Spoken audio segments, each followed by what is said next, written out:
alele bana benyagamina sentana na nyama nya daga nyama ni dunya balo siama nabi barumun nabi mi baro ya yere wulo ya le folo wallahi ya fo kan ba ya fo nu balo de assalamu alayka dai babulo balo de mun te nyogonna balu le nyogonna jagare jabalu de iye kumben ke sudan yare laya fama ala sondama kumbenu no kumbenga diaila o bole jondo etede ifalu no sereka mimbo moko fama na wa worota nyuma bila kabila nyuma kono wallahi ibe kabila nyuma de wolo balo kabila jugu den fudu manyinde fudu kelalu ayay fudu yoro woloma musomani simbo ko nyuma gitorondala abibila fugari den fudu do idote wallahi dote o shey wallahi biate yole dogono musomin tala kabinya ye lomina kabila bila wallahi yafo horonya te sanuba dondi ayote horonya te blogi nyuma dondi horonya ye kuma kanedi iya fo ko nyaado akana toila o shedere nite komi do akana toila o she kabi kera kemo balo fe jakadia balo dinge ma fila fanye fokele akera ma jeli gere fo mali wallahi ne kanimba wule wallahi biate ni la bila don dogoni abana yabe fo wallahi kemo ko fe minyi fe ni di bala mo ko manati fe abe dugu bila wiya laila aboda la biate wallahi ngalo ngaro ima kundo ira wada moke ka toro lelo kala fia lelo nama ke mo lunyana kele ala nyana kera de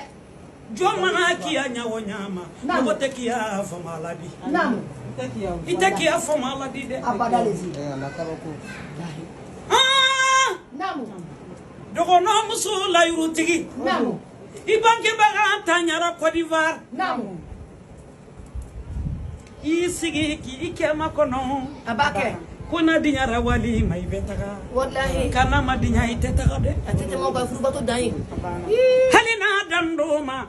to kazaradi wallahi afami bana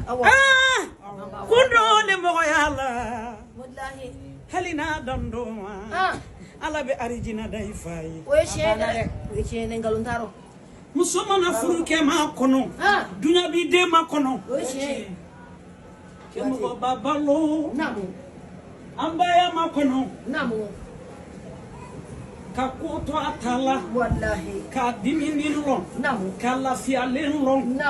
ulu bebe alikiyamambe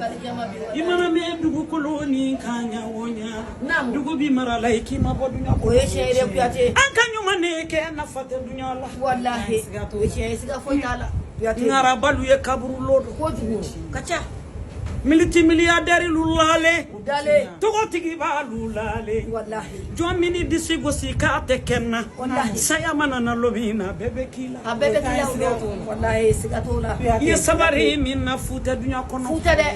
de eni dolu furu le nyogon fe o ye denkele nyini nay masoro kono nya saba nyogona o beka chemandi ala ki fato ko mambalo ami baraka ami balo bisara ke jeliadi wallahi balo ni hinale nade atanya le yabe fo imadugo de na kala yarambulo lomi wallahi abe wele telefoni na aya lon ko nyate wala bebara wallahi je so na bebara yati yere bonyate ayote moko ni be mangankaye moko to ko manyogo tebedi moko kuma nyogo tebedi wallahi bay utebe yati imaye balo mana video bila fabe dum jamana moko ludo o barika boli bado abora ba so sonende wallahi Gafure awade kumbaba namu wallahi nya fa wele ite ko denin kella ayati ka ko denin kew ikuma kan si man dogo namu wallahi ye danya flafo dunu nya mo be son wallahi be son nya mo jonye ya sababu ya labi namu gaku namu assalamu alayka be fabulu wallahi Antugaku iniula kagaku namu ailamine kemo baba lola lila namu kagaku kadamina bima ne fana bara laila wallahi yate o che kagaku ni mana la mogo lambelula o che la ne ata filari le fokile kelempe wallahi tegan soya fana ye kile oyoye ni budunda mogo mingo itelula itelola tu wallahi balola lila kanima wulen fana lila kagaku wallahi Yang soro sabu mina Ibrahim so sababu namu jabasita namu jabasira wallahi akalera kanimba bulo londo do ayado sumambolo abaro suma kan bawle yirete do oloni bi ta kelendi namu ne wara jababu namu jabasita hinarama abehinila kambo mai makodo namu kasamulen dinema abani ma kana folonu dinema falunu ma kote namu ate koni kela fokuba balo ma koni ke fokuba